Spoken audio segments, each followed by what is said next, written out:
নমস্কার, নিউজ 18 বাংলায় আমি অয়ন চলে এসেছি আবার।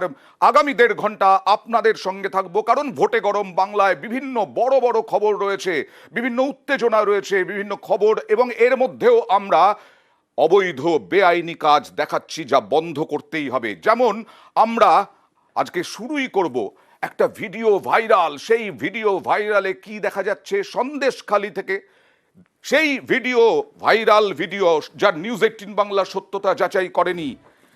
সন্দেশখালির ঘটনা কি সাজানো? সন্দেশখালির চাঞ্চল্যকর তথ্য, বিজেপি নেতার ভিডিও ভাইরাল।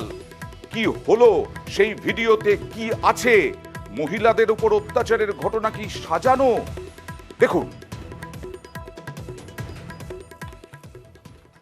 যাদেরকে এই যে সাজিয়ে গুছিয়ে রেপের কথাগুলো আমরা বলিয়েছি, আপনারা যে যাদেরকে মেনলি ফেস করিয়েছেন যে ভাই তুমি রেপ হয়েছে এই কথাটা বলে যারা অ্যাপ্লি করেছে, এদেরকে সবার আগে ধরে রাখাটা দরকার। কারণ এদের একজনও যদি বেরিয়ে যায় তাহলে কিন্তু সর্বনাশ। আমাদের মহিলারা একটু প্রার্থী যখন সেদিন আমরা প্রথম শুভেন্দুদার কথাতেই তাদের শুভেন্দুদা বলেছিল মন্ডল প্রেসিডেন্ট এদের মন্দিরের জন্য এটা ওই তো পিকাই, ঠিক আছে। হ্যাঁ, যেসব মহিলাদের আমরা সাজিয়ে গুছিয়ে, আপনারা যেসব মহিলাদের সাজিয়ে গুছিয়ে রেপের কেস, লাঞ্ছনার কেস দিয়েছেন, তাদেরকে খুব গার্ডে রাখতে হবে, ঠিক আছে? এটা কটা মহিলা আপনার এখানে? মহিলা বিভিন্ন বুথে রয়েছে। মানে আপনার মন্ডলের মধ্যে কজন কি আন্দোলনকারী? আন্দোলনকারী না, যাদের দিয়ে অ্যাপ্লিকেশন করানো হয়েছে, আবেদনকারী। আবেদনকারী ধরুন 10-15 জন এরকম আছে। সবার আগে এদেরকে সাপোর্ট দেওয়া যাবে। এরা যেন বেরিয়ে নেই, এরা বেরিয়ে গেলে কিন্তু শেষ। আর এই আরেকজন যে ঘাবড়ে গেছিল, কি সিংহ বললেন, জবা সিংহ, এদেরকে ফার্স্ট লিস্টে রাখেন। কারণ এদেরকে যদি একবার দেওয়া হয়েছে, মানে জবাকেও দেওয়া হয়েছে না, এদেরকে একবার টাকা দেওয়া হয়েছে। এটা আর কে পাঠিয়েছিল? শুভেন্দুদা পাঠিয়েছিল। কার মাধ্যমে পাঠিয়েছিল? শুভঙ্করের মাধ্যমে ওদের দেওয়া হয়েছিল, ঠিক আছে। শুভঙ্কর জয়া পেয়েছে, ওটা ওই সময় আপনারা প্রেজেন্ট ছিলেন না? আমরা ওখানে যাইনি, ওরা ফটো তুললে ওরা এটা করেছে, ঠিক আছে। এখন ওখানে 10 দিয়েছে, ওরা এসে 2 দিয়েছে কিনা আমার চিন্তাতে এই জায়গাটা। আবার পরে আমার কাছে রিপোর্টিং এসেছে যে ওরা ডিস্ট্রিবিউশন ক্ষেত্রে একটু ত্রুটি করেছে, সেই কথাই বাইরে চলে গেছে। সেটা অন্য পক্ষে চলে গেছে, বিঘায় এইসব 4-5 জন এরাই চলে গেছে, সেই কথাই, ঠিক আছে। তাহলে যাক, কোনো অসুবিধা নেই। ওদের কত করে দিয়েছিল? ওদের ওই 2000 করে নিয়ে প্যাকেটে ছিল, এটা আমি শুনেছি। এত কম? 2000 করেই ছিল। যারা এত বড় রিস্ক নিয়ে একটা কাজ করবে, 2000 করে কেবলমাত্র। কারণ আমাদের এটাকে দেওয়া হয়েছিল, কখনো প্রার্থী হয়নি, ওকে দেওয়া হয়েছিল, এবং ও বলেছিল আমার আর একজন আছে, তাও দেওয়া হয়েছে।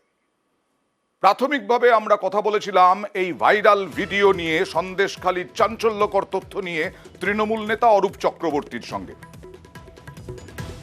আমরা তো প্রথম দিন থেকেই বলেছি যে সন্দেশখালি একটা পরিকল্পিত চিত্রনাট্য। পরিষ্কার বলছেন যে যাদের রেপ হয়নি, শুভেন্দুদা টাকা পাঠিয়েছে, মোবাইল পাঠিয়েছে, তাদের দিয়ে রেপের অভিযোগ করাতে, এবং উনি বলছেন যে অভিযোগগুলো যেন 7-8 মাস আগের হয়, অর্থাৎ মেডিকেল টেস্ট হলে যাতে প্রমাণ না হয় রেপ হয়েছে কি হয়নি। মিথ্যা অভিযোগ তোলার জন্য শুভেন্দু অধিকারী টাকা খরচ করেছেন, মোবাইল পাঠিয়েছেন, এবং বিজেপি নেতাদের কাজে লাগিয়ে গ্রামবাসীদের একাংশকে ভুল বুঝিয়ে মায়েদেরকে দিয়ে, কয়েকজনকে দিয়ে মিথ্যে অভিযোগ করিয়েছেন ধর্ষণের। আজকে এই চিত্রনাট্যটা আসলে এরা তৃণমূল কংগ্রেসকে নয়, গোটা বাংলার নারী জাতিকে কলুষিত করেছেন, অপমান করেছেন। আর আমরা কথা বলেছিলাম বসিরহাটের বিজেপি জেলা সভাপতি, সাংগঠনিক জেলা সভাপতি তাপস ঘোষের সঙ্গে।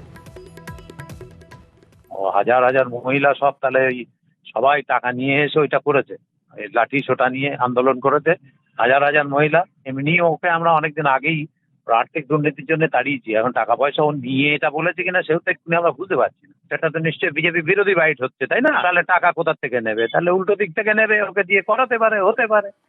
আর এটা নিয়ে মমতা বন্দ্যোপাধ্যায় তিনি এক্স হ্যান্ডেলে লিখলেন, মমতা বন্দ্যোপাধ্যায় এক্স হ্যান্ডেলে লিখলেন, the shocking Sandeshkhali sting shows how deep the rot is within the BJP in their hatred for Bengalis, progressive thought and culture. the Bangla Birodhis orchestrated and a conspiracy to defame our state on every possible. আর অভিষেক বন্দ্যোপাধ্যায় সরব হলেন x স্যান্ডেলে, লিখলেন সন্দেশখালির sting video দেখে আমি বাকরুদ্ধ মর্মাহত। পশ্চিমবঙ্গের ভাবমূর্তি নষ্ট করার এই সাজানো চেষ্টা দেখছেন প্রত্যেক নাগরিক। ক্ষমতার অপব্যবহারের এই চূড়ান্ত নজিরের সাক্ষী থাকলো ইতিহাস। আর দিলীপ ঘোষ, সুকান্ত মজুমদার দুজনেই কি বললেন দেখুন। সন্দেশখালীর একটা ভিডিও খুব ভাইরাল হয়েছে, পরে আমরা এইসব কথা বলবো। সন্দেশখালীর একটা ভিডিও খুব ভাইরাল হয়েছে, পরে আমরা এইসব কথা বলবো। কোন নেতা তার সম্বন্ধে ইনফরমেশন নিয়ে আসুন। রোজ এরকম নেতা সাজিয়ে বলা হয়, যেমন রাজভবনে ঢুকিয়ে দেওয়া হয়েছে একজনকে কনস্পিরেসি করে, এসবের কোনো বেশ নাই।